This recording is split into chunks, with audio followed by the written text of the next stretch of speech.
This is the news at 7 on NTA International. I'm Lami Ali. Shegun Ajayi is the sign language interpreter.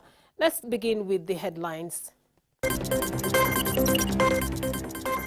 Justice Kekere assumes office in substantive capacity, vows to defend the integrity of judiciary as Chief Justice.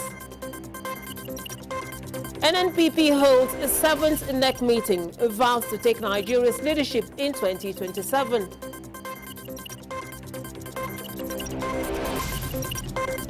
Nepal flood claims over 190 lives, several others missing.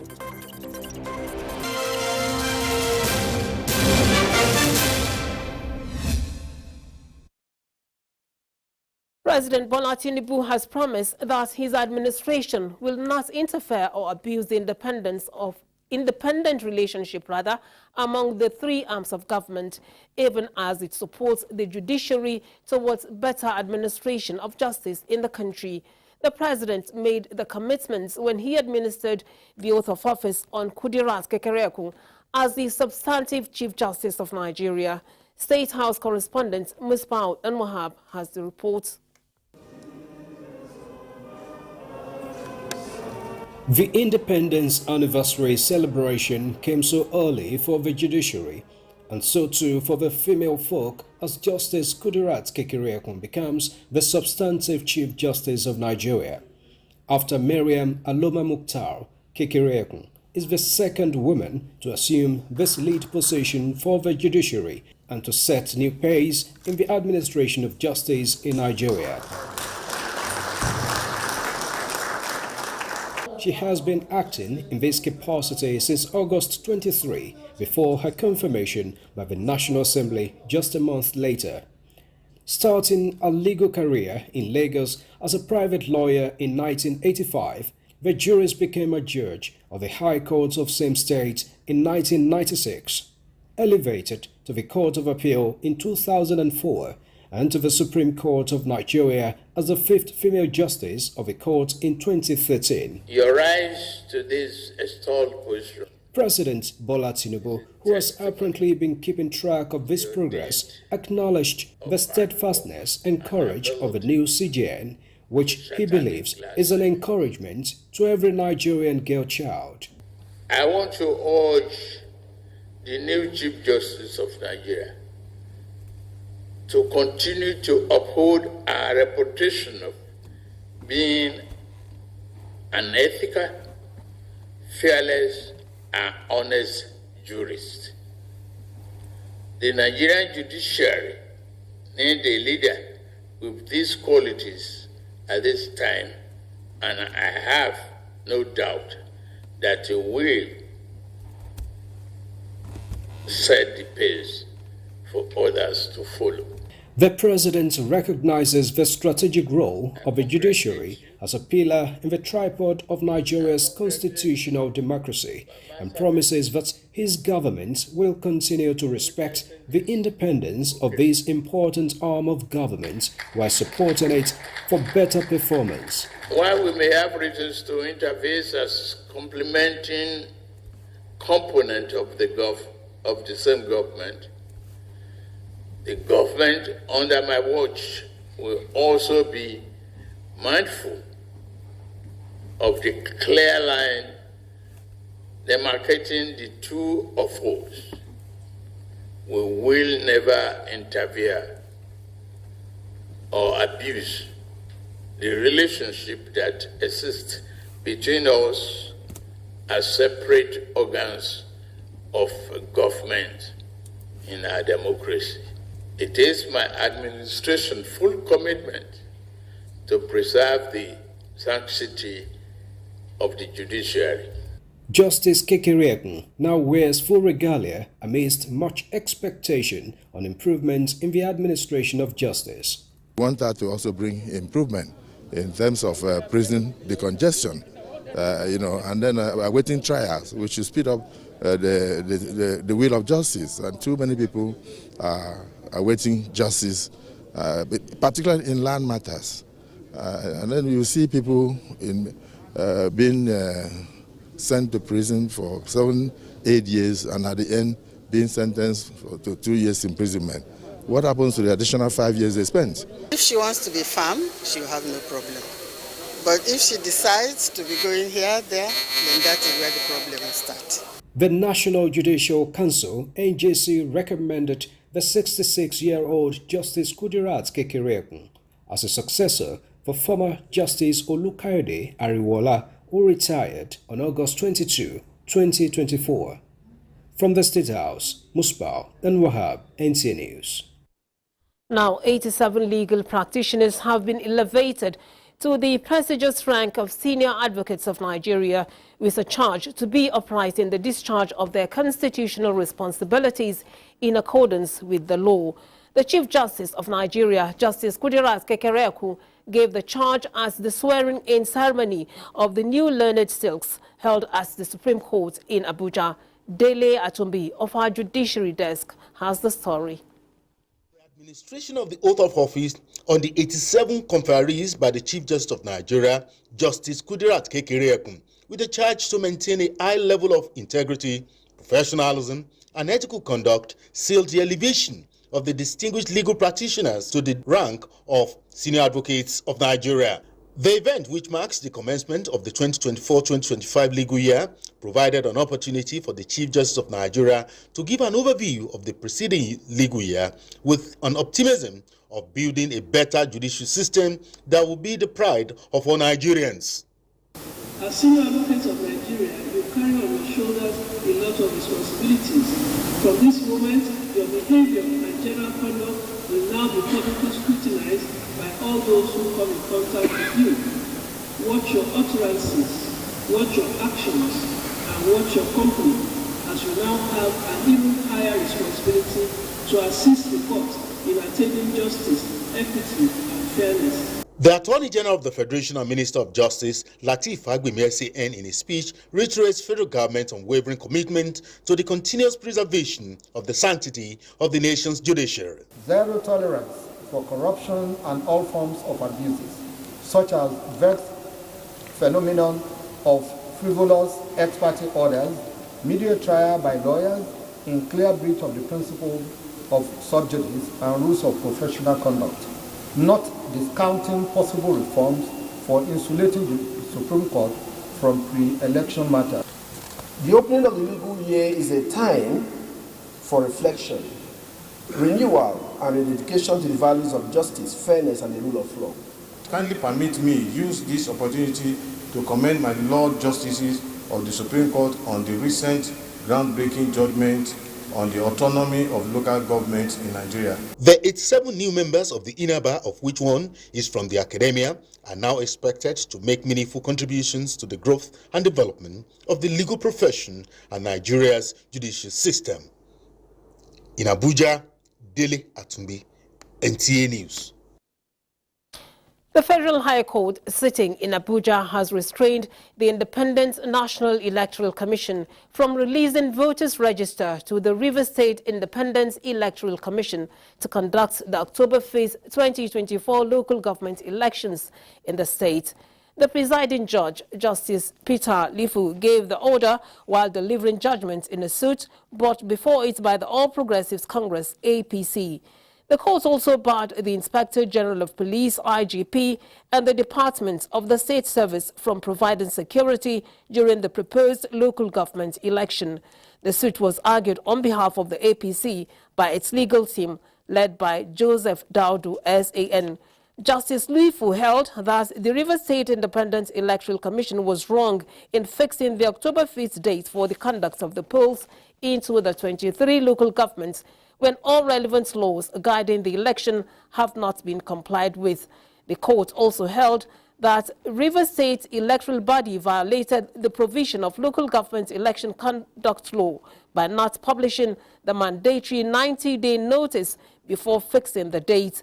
Justice Peter Lifu also held that the update and revision of the voter register ought to have been concluded before an election date be legally and validly fixed in law. In light of this, the court ordered INEC to make the certified voter register available to the state electoral body until the law has been fully complied with. Justice Peter Alifo also barred the Rivers State Independent Electoral Commission from accepting any voter register from INEC or using it for the purpose of the October 5th local government poll. Now, the new Nigeria People's Party, NNPP, is adopting new strategies to reposition itself for the 2027 general election as the nation's alternative to the ruling party. As the 7th National Executive Committee of the party, various decisions to mark the party attractive to the electorate were adopted, including disciplinary action against some officers who refused to comply with the rules and regulations to reposition the party for victory. The NEC also confirmed the election of new officers to fill the vacant positions in the party's working committee. Has been doing so well, to the extent that we, at the level of leadership, are satisfied with our progress. And of course, that will always go with envy. It will always go with many attacks from within and, more importantly, outside the party.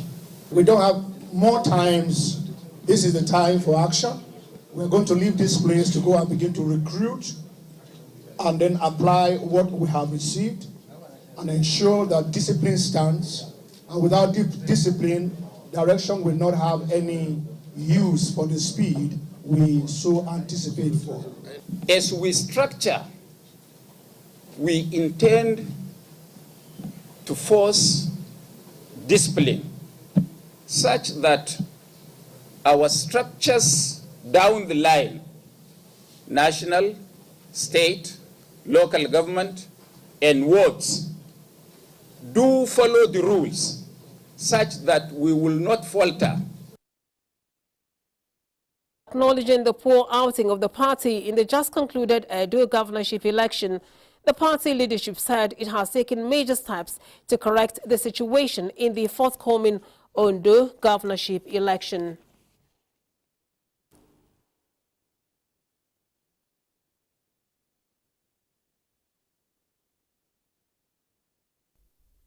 At the International Court of Justice, hoping to resolve the decades-old disagreements over the sovereignty of 3 disputed islands in potentially oil-rich waters. Uche Ugochukwu has the details. The 2 West African nations have been squabbling over the 30-acre island of Mbania and 2 smaller low-lying islets since the early 1970s.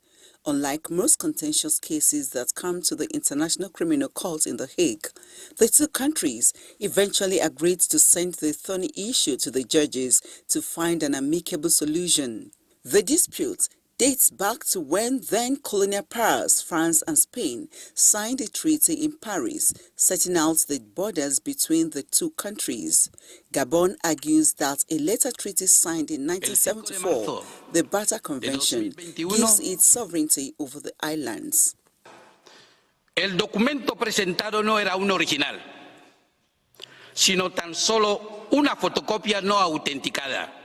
But Dominigo Esono, Vice Minister of Mines and Hydrocarbons of Equatorial Guinea, disputed the validity of the documents. And Gabon and Spain equally had no territorial disputes at the time of Equatorial Guinea's independence. He told the court Gabonese officials suddenly produced the document at a meeting between the 2 countries in 2003, taking Equatorial Guinea completely by surprise.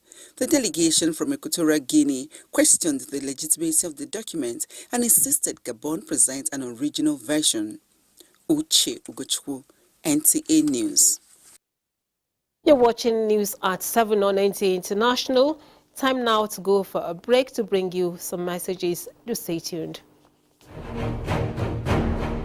This Chief Secretary to the Government of the Federation and Chairman Interministerial Committee on Nigeria's 64th Independence Anniversary, Senator George Akume FNIM-CON, wishes to announce the programs lined up for the celebration of Nigeria's 64th Independence Anniversary with the theme, Reflecting on the Past, Inspiring the Future, as follows. Presidential broadcast Tuesday, 1st October 2024, time 7 a.m. 64th Independence Anniversary Parade, Tuesday, 1st October 2024, venue Presidential Villa, time 10 a.m. All invited guests are to be seated by 9 a.m. Announcer Mohammed Idris FNIPR, Honorable Minister of Information and National Orientation, and Chairman, Media and Publicity Subcommittee.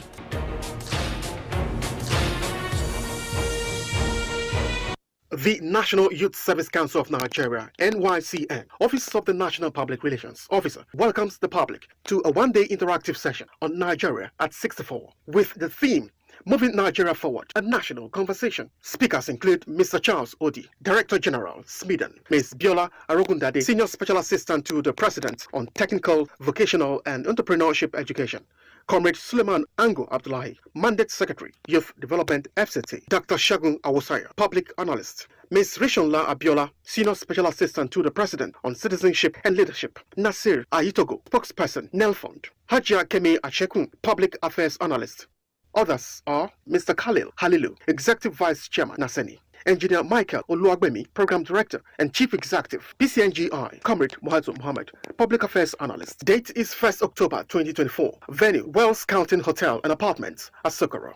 Time, 11 a.m. Host, Comrade Dotun Omoleye, National Public Relations Officer, NYCN. For further inquiry, contact 070-3033-4315. Thank you for saying.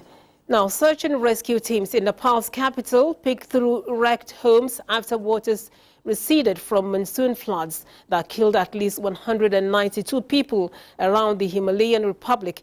Uche Ugochukwu brings us the details. Residents are returning to their mud-caked homes to survey the wreckage of devastating floods. Deadly rain-related floods and landslides are common across South Asia during the monsoon season from June to September. But experts say climate change is increasing their frequency and severity. Entire neighborhoods in Kathmandu were overwhelmed after the heaviest rains in more than 2 decades, with the capital temporarily cut off from the rest of Nepal after landslides blocked highways. Nepal police spokesman Danhaba Kakat said at least 35 of those killed were buried alive when earth from a landslide careened into vehicles on a highway south of Kathmandu. The International Center for Integrated Mountain Development, a Nepal-based think tank, said the disaster had been made worse by unplanned urban encroachment around the Bagmati River, which courses through the capital. Nepal's army said that more than 4,000 people had been rescued with helicopters, motorboats and rafts used to bring stranded households to safety. Bulldozers were being used to clear nearly 24 sections of major roads leading into Kathmandu that had been blocked by debris. Nepal's Weather Bureau said preliminary data from stations in 14 districts measured record-breaking rain in the 24 hours to Saturday morning. A monitoring station at the Kathmandu airport recorded about 240 millimeters of rain, the highest figure since 2002. The summer monsoon brings South Asia 70 to 80% of its annual rainfall and is vital for agriculture and food production in a region home to around 2 billion people. But monsoon rains also bring widespread death and destruction in the form of floods and landslides. Uche Ugochukwu, NTA News. Comptroller General Nigeria Immigration Service Kemi Nandap has emerged chair of ECOWAS Heads of Immigration Forum in Banjul, the Gambia. At the meeting, which was attended by 13 out of the 16 member states, Nandap expressed commitment to accelerated implementation of ECOWAS National Biometric Identity Card towards migration and border security. Technically and professionally, we're all gathered here as co-pilots in the sustained drive to foster greater regional integration, devoid of any encumbrance to free movement, residence, and establishment, that should be the hallmark of policy practice nexus for ECOWAS as a regional body. So far, Comptroller General of the Nigeria Immigration Service, NANDAP, also highlighted current challenges such as irregular migration, human trafficking and border security, which have been worsened by expansive borders. Now, President Bola Ahmed Tinubu will make a nationwide broadcast tomorrow, Tuesday, October 1st, 2024 at 7 a.m. The broadcast is part of activities to commemorate the 64th independence anniversary of the nation. A statement by the Special Advisor to the President on Information and Strategy, Bayo Ononuga, enjoined television, radio stations and other electronic media outlets to hook up to the network service of the Nigerian Television Authority and the Federal Radio Corporation of Nigeria, FRCN, for the broadcast. A World Bank delegation to Nigeria has unveiled plans to turn some Nigerian forests and coastal regions into viable economic hubs. Minister of Environment Balarabe Lawal, who received the team as the ministry, said the bank's plan further consolidates ongoing interventions by the federal government's agro-climatic resilience in semi-arid landscapes, Akasal and Nigeria. Charles Alpha has the report. The activities of poachers, bandits and illegal miners in some of the Nigerian forests, as well as the rising sea levels causing problems to coastal areas, have for long been a theme of concern to the Nigerian government, particularly communities around these regions.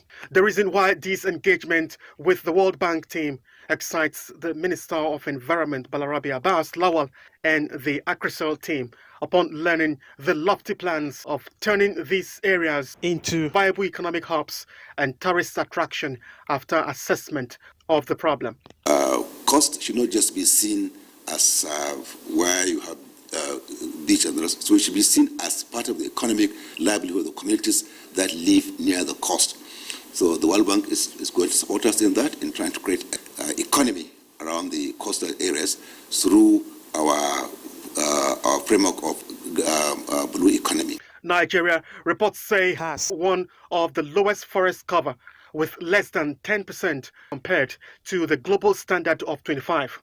These statistics, the minister said, is expected to take a favorable turn, with the World Bank coming in to develop them through various interventions. Discussion was very fruitful because they have given us the awards that they will support us in all these two very important issues.